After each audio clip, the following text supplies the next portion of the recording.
Olá, sejam todos bem-vindos à apresentação do nosso trabalho sobre os fatores genéticos da orientação sexual.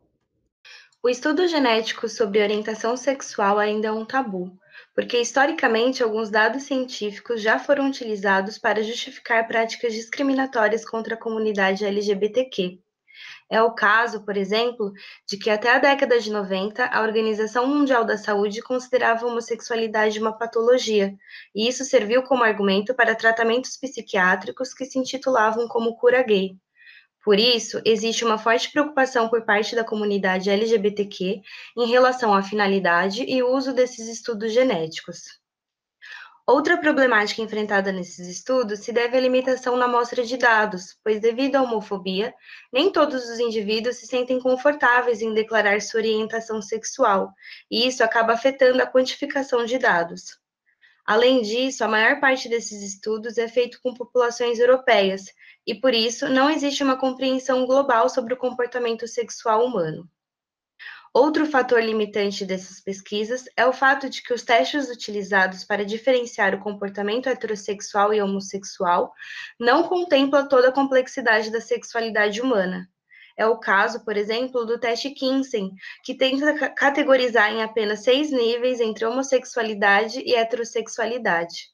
Apesar de todas essas problemáticas, os estudos genéticos sobre orientação sexual são fundamentais para a compreensão do ser humano. Nesse vídeo, falaremos a respeito de um dos mais importantes estudos genéticos sobre a orientação sexual. Esse estudo chama-se GWS em larga escala, revela insights da arquitetura genética do comportamento homossexual. Ele é bem recente, ele data do final do ano passado e ele representou de fato um marco no estudo da influência genética sobre a homossexualidade, principalmente por conta da amostra bem ampla que ele utilizou, que abarcou material genético de 500 mil de pessoas. E esse estudo ainda teve o cuidado de consultar membros de defesa dos direitos da comunidade LGBTQ, ou seja, houve uma preocupação social aí. Entretanto, essa amostra acabou se restringindo a pessoas de ancestralidade europeia, dado que os pesquisadores utilizaram bancos de dados dos Estados Unidos, da Suécia, mas principalmente do Reino Unido. Como método, esse estudo utilizou uma técnica chamada GWAS, no inglês Genome Wide Association Study, no português Estudo de Associação Genômica Ampla. Essa técnica permite testar milhões de marcadores genéticos em todo o genoma do indivíduo e, nisso, chegar na porção do DNA que codifica determinado fenótipo. No caso desse estudo, foi possível encontrar as partes do genótipo associadas ao comportamento homossexual. Mais especificamente, os pesquisadores encontraram 5 trechos cromossômicos associados ao comportamento homossexual que, juntos, explicam de 8 a 25% desse comportamento. Uma ressalva importante aqui dos próprios pesquisadores é que os resultados não são de forma alguma excludentes e que futuros estudos provavelmente vão chegar em outras marcas genéticas que também exercem influência sobre a homossexualidade. Mas, de qualquer forma, o que esse resultado preliminar permite concluir é que não existe um gene ninguém, Ou seja, como a gente próprio viu nas aulas, uma característica determinada por uma herança mendeliana, isto é, por um único par de genes, é realmente muito raro de acontecer. O que acaba acontecendo na maior parte dos casos é mesmo uma herança multifatorial. E esse caráter multifatorial da homossexualidade vai ser explicado em detalhes pelo Marcel daqui a pouco. Um outro resultado que esse estudo também chegou foram indícios de genes associados à calvície e ao olfato que guardam alguma relação com o comportamento sexual, mas isso fica mesmo a título de curiosidade.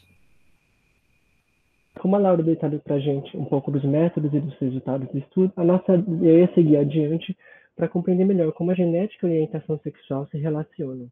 Isso é muito interessante a gente olhar para o caso de gêmeos, pois gêmeos são um bom indicativo para a gente do quanto uma característica é influenciada pelos fatores genéticos ou por fatores ambientais. Nisso, a gente chegou em um estudo de 1991 que sinalizou para a gente que gêmeos monozigóticos masculinos têm uma taxa de concordância de 52% para a homossexualidade, enquanto que gêmeos dizigóticos têm uma taxa de concordância de 22%. Lembrando que taxa de concordância é a probabilidade que um gêmeo tem de possuir a mesma condição, a mesma característica que um irmão. Essa pesquisa é interessante porque já sinaliza para a gente que há, de fato, uma característica, fatores ambientais na determinação da orientação sexual, de modo que a gente caracteriza isso como uma herança multifatorial. Ou seja, há uma grande influência do ambiente e da cultura na determinação dessa característica. Isso é interessante a gente olhar para como o ambiente pode influenciar. A gente acabou chegando em uma pesquisa que mostrou para a gente a influência do número de irmãos na determinação da orientação sexual.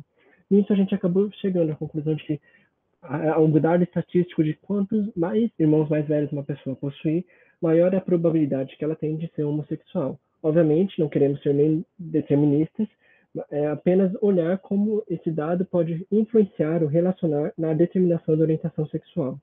E isso ainda é interessante que olhemos para estudos da epigenética. Epigenética, lembrando que são as mudanças no funcionamento de um gene que não são causadas por alterações na sequência de DNA. Uma dessas ideias é que o amplo cuidado materno estaria relacionado à homossexualidade, algo que nós já vimos que ficou deixado para trás e até meio preconceituoso essa ideia. Ainda em 2012, nesse ramo da epigenética, William Rice propôs uma explicação para a homossexualidade. Segundo ele, teriam epimarcas responsáveis por regular a testosterona que teriam regulação com o comportamento homossexual, assim como a sua transmissão. Nisso ainda a gente chegou a um estudo de 2017 de Breedlove que falou pra gente que a maior exposição pré-natal a hormônios sexuais, como andrógenos, faz com que mulheres tendam a desenvolver ginefilia, isso é, a atração sexual a mulheres. E agora o Lucas vai ir para falar com a gente. Para concluir, percebemos que, na verdade, a sexualidade humana é complexa e que diversos fatores podem estar relacionados, como o biológico, que tem seu papel na sexualidade, claro, como foi mostrado no trabalho, o social, no qual se busca entender como a formação da sociedade está relacionada com a sexualidade, como, por exemplo, algumas pesquisas que analisam a questão da sexualidade em governos autoritários e governos libertários, além de outros que buscam entender o contexto das classes sociais, entre outras.